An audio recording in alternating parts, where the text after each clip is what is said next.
সকালে ঘর ঝাড়ু না দিয়ে ও রাতের বেলায় ঘর থেকে কাউকে কিছু দেওয়া যায় না, এ ব্যাপারে ইসলাম কি বলে? সব ফতোয়া আপনারাই দিয়ে দিলেন। ঘর ঝাড়ু না দিলে এবং রাত্রেবেলা ঘর থেকে কাউকে কিছু দেওয়া যায় না, এগুলো মিথ্যা কথা ভাই। আপনি যদি কাউকে কিছু দিতে চান, দেওয়ার প্রয়োজন মনে করেন, উপযোগী মনে করেন, তো সকালেও দিতে পারেন, দুপুরেও দিতে পারেন, রাতেও দিতে পারেন। আর রাতের বেলা কেউ চাইলে কিছু দেওয়া যাবে না, এগুলা ভিত্তিহীন কথা। আমাদের দেশে অনেক দোকানদার আছে, প্রথম কাস্টমারটা যদি বাকি চায়, কি চায়? বাকি চায়। দোকানদার বলে, হায় রে, আজকে যাত্রাটাই শেষ আমার।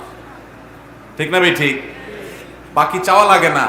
যদি টাকা ভাঙতি করতে যায় কোনো দোকানদারের কাছে, তো মেজাজটা গরম হয়ে যায় যে আজকে যাত্রাই শেষ করলি আমার। এগুলো শিরকপূর্ণ বিশ্বাস।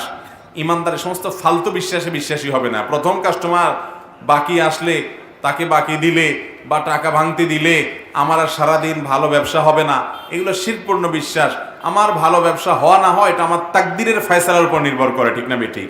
আমার নসিবে যদি আল্লাহ ভালো কিছু লিখে রাখেন, ওই লোকের ভাঙতি দিলে বাকি দিলেও হবে, না দিলেও হবে। বরং আমার আজকের দিনের ব্যবসার শুরুটাই হলো একটা ভালো কাজ দিয়ে একটা লোকের উপকার করলাম, বাকি দিলাম, আরেকটা লোকের উপকার করলাম, ভাঙতি দিলাম। তাহলে একটা ভালো কাজ দিয়ে ব্যবসা শুরু হলো, এর পিছনে কল্যাণ আছে, সওয়াব আছে। ইমানদার সেটা আরো আগ্রহ ভরে করবে।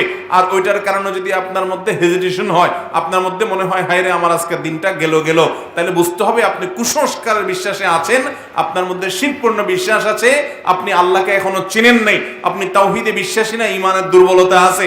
আমার যা নসিবে আছে আজকের দিনে সেটা আসবেই আসবে, কেউ ঠেকাতে পারবে। অতএব সমস্ত ফালতু বিশ্বাস করা যাবে ভাইরা আমার। অনেক উল্টাপাল্টা এরকম বিশ্বাস আমাদের সমাজে আছে। ঘর থেকে বাইর হইলেই ধরেন প্রথম ঝাড়ু দেখছে, ঝাড়ু, যা মোড়টাই নষ্ট হয়ে যায়। আছে না এরকম অনেকে?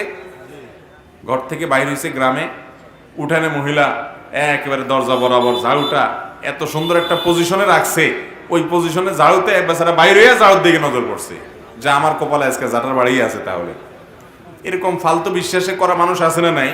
মুসলমান এত এত ফালতু বিশ্বাসে বিশ্বাসী হবে না। আরে ভাই, আমার ভালো মন্দ সব কার কাছ থেকে? আমাদের ঈমানের যে রোকন আছে তার ভিতরে একটা হলো ওয়াল কদরি খাইরিহি ওয়া শাররিহি মিনাল্লাহি তাআলা। আমার ভালো কিছু আসলে সেটাও লিখিত আছে, মন্দ কিছু হলে সেটাও। ওই ঝাড়ুর কোনো ক্ষমতা, ঝাড়ু শুধু দেখে কেন, আপনার যদি কপালের সামনে এরকম ঝুলাইয়া রাখে তাতেও আপনার কোনো ক্ষতি হবে না, নসিবে যা লেখা আছে তার বাইরে। ঠিক না ভাই? ঠিক।